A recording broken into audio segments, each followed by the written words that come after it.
एक तरफा प्यार का अंत इस कदर होगा, ये इंसानों के जहन में कभी नहीं आ सकता है। कॉल सेंटर में काम करने के दौरान दोस्ती होती है, फिर दोस्ती प्यार में तब्दील हो जाती है, फिर शादी करने की जिद होती है। लेकिन घर वाले नहीं मानते हैं तो लड़की अपना सब कुछ छोड़कर एक लड़के के साथ अपना जीवन बिताने का ठान लेती है। लेकिन वह इस बात से बेखबर होती है कि जिसके लिए वह अपने माँ बाप को छोड़कर आई है, वही हैवान उसकी हत्या इस कदर करेगा कि सुनने वालों के रूह कांप जाएंगे। हैवान ने लड़की के 35 टुकड़े कर डाले और फ्रिज में रख दिया। हैवान के रूप में वह शख्स रोज 100 से 2 टुकड़े जंगल में फेंक देता था। फ्रिज में रखे शव के टुकड़े से बदबू न आए, इसके लिए वह फ्रिज के आसपास अगरबत्ती, धूपबत्ती जलाया करता था और कमरे की रोज साफ सफाई करता था। हम बात कर रहे हैं श्रद्धा और आफ्ताब की।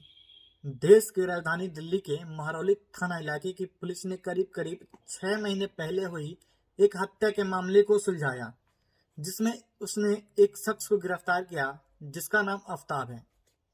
आफ्ताब और श्रद्धा दोनों मुंबई में एक कॉल सेंटर में जॉब करते थे। इस दौरान दोनों में दोस्ती हुई, फिर धीरे धीरे प्यार में तब्दील हो गई। जिसके बाद शादी करने की बात आई तो परिवार वालों ने विरोध किया, तो दोनों मुंबई से भागकर दिल्ली आकर एक साथ लिव इन रिलेशन में रहने लगे। हैवान के प्रेम जाल में फंसी श्रद्धा अपने माता पिता से बात तक नहीं करती थी। पिता को बेटी की फिक्र होती थी तो वह उसके सोशल मीडिया के जरिए उसका अपडेट लेते थे। लेकिन एक वक्त ऐसा भी आया और सोशल मीडिया पर अपडेट आना बंद हो गया। तब लड़की के पिता अपनी बेटी को ढूंढते हुए दिल्ली पहुंचे। वहां बेटी की कोई खबर नहीं मिलने पर उन्होंने दिल्ली पुलिस में इसकी शिकायत दर्ज कराई। श्रद्धा के पिता ने पुलिस में कंप्लेन दर्ज कराई कि उसकी बेटी मुंबई में एक कॉल सेंटर में काम करती थी, जहां उसकी मुलाकात एक आफ्ताब नाम के शख्स से हुई।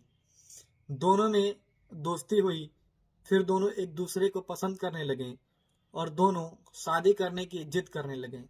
लेकिन परिवार इस शादी से खुश नहीं था, जिसके चलते दोनों ने विरोध किया और घर छोड़कर निकल गए। मुंबई से वह दिल्ली आकर छतरपुर के एक इलाके में रहने लगे। पिता की शिकायत करने के बाद पुलिस श्रद्धा की तलाश में जुट गई और गुप्त सूचना के आधार पर आफ्ताब को धर दबोचा। पुलिस की पूछताछ में आरोपी ने बताया कि श्रद्धा उस पर लगातार शादी करने का दबाव बना रही थी, जिसको लेकर उसके बीच में अक्सर झगड़ा होता रहता था। उसके बाद उसने मई के महीने में बेरहमी से उसकी हत्या कर डाली और 100 के टुकड़े टुकड़े कर जंगल में फेंक दिए। पुलिस सूत्रों के मुताबिक आरोपी आफ्ताब ने श्रद्धा के कम से कम 35 टुकड़े किए थे, जिसे फ्रिज खरीद कर लाया और उसमें रख करीब 18 दिन तक लाश के टुकड़ों को ठिकाने लगाया और महरालू के जंगलों में फेंकता रहा। इस काम के लिए वो देर रात निकलता था और 100 के टुकड़ों को फेंक कर वापस घर आता था। फिलहाल आरोपी पुलिस की गिरफ्त में है, उससे पूछताछ की जा रही है और श्रद्धा के पिता ने पुलिस से, प्रशासन से और सरकार से गुहार लगाए हैं कि उसे कम से कम फांसी की सजा दी जाए।